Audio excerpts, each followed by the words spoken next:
slavery existed in New York. Did she just say slavery existed in New York?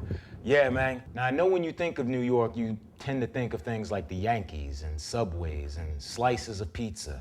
But in fact, New York has an unfortunate history of a slave trade, and it was the second largest in the country at the time, next to Charleston, South Carolina. I'm Derek. I'm gonna keep it real with you as I take you through the Slavery in New York exhibit. Here in this space, we are meeting the people who existed under Dutch rulership when the area that is today known as New York was formerly known as New Amsterdam.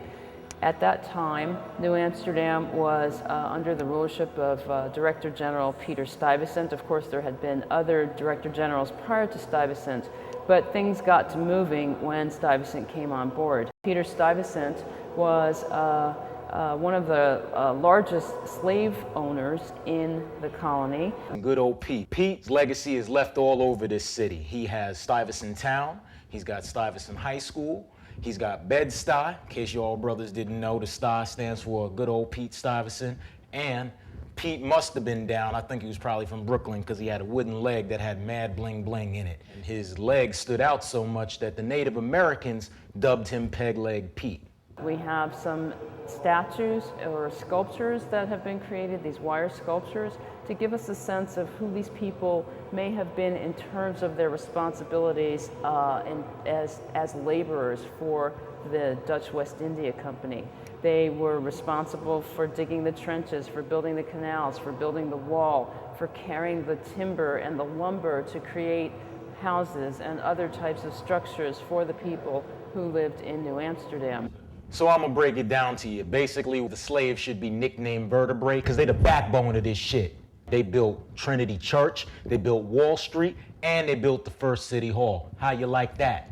The work of recent scholarship that was done by Dr. Michael Blakey at Howard University when the African burial ground emerged in the early 1990s. And a ground very similar to this, archaeologists uncovered a massive graveyard. This spot was an African burial ground right here in New York City.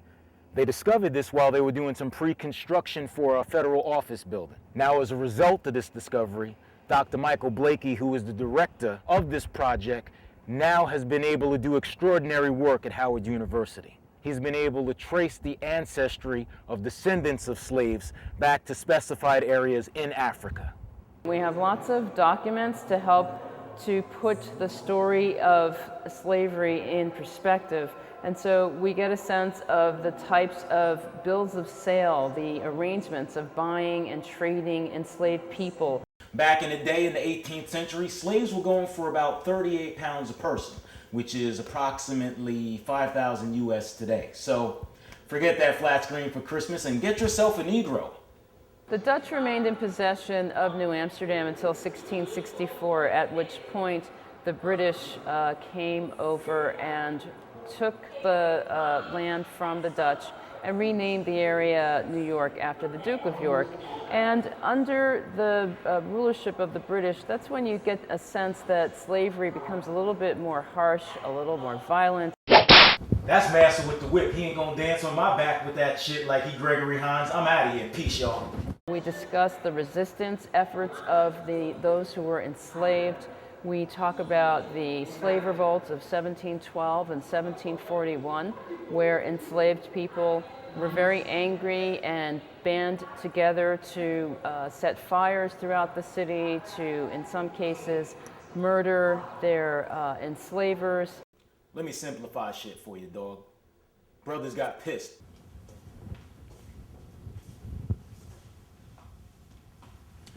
Back then, the revolution couldn't be televised because there wasn't no televisions. But I'd have told you what I would have done had I been there. There would have been no picking cotton. What's up now? Who picking what now? Pick up them teeth, chump. There'd have been no baling hay. There'd have been no going up the master's house and doing anything. I'd have told master to suck my motherfucking dick. Power to the people. Slavery was involved in sugar, slavery was involved in tea, slavery was involved in coffee commodities, the clothing that people wore, and it was truly big business and on its way to becoming even bigger. Slavery would have went on to become big business here in the city. But the conscience of man changed at that time. So slavery no longer became slavery, but it segued into other things. You could say it exists in today's society.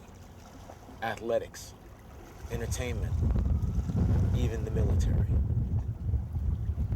The one thing I want you to keep in mind throughout this whole piece is that slavery did exist in New York, and it prospered. So, in essence, we played a part in building this city. And if I may, quote G Money from New Jack City. You didn't build this shit by yourself. I'm Derek. I'm your reset homeboy.